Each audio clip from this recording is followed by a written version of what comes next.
এবার মেসির প্রেম কাহিনী মেসি নিজেই সামনে আনলো। লিওনেল মেসির প্রেম কাহিনী কেউ জানে না এমন ফুটবল প্রেমী হয়তো কমই দেখবেন আপনি। তবে সম্প্রতি এক সাক্ষাৎকারে মেসি নিজের প্রেম কাহিনী নিজেই বললেন। তিনি বলেন, একটা সময় আমাদের মধ্যে কোনো কথা ছিল না, কোনো যোগাযোগও ছিল না। এক সময় আমি ওদের বাড়ি যেতাম, ওর এক দুঃসম্পর্কের ভাই আমার বন্ধু ছিল, ওর মাধ্যমে আমাদের দুজনের আলাপ বা আমাদের পরিচয়। তখন বয়সটা খুবই কম ছিল, তখন থেকে আন্তোলিনাকে আমার খুব ভালো লাগতো।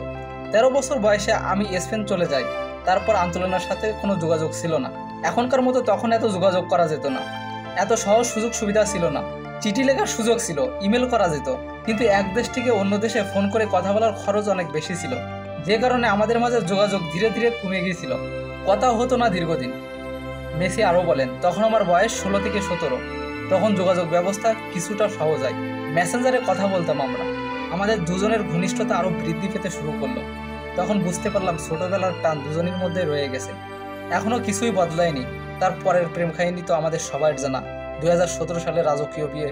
তবে মেসির এমন এক নারীতে আসক্ত এবং প্রেম কাহিনী নিয়ে আপনার কি মতামত অবশ্যই জানাবেন।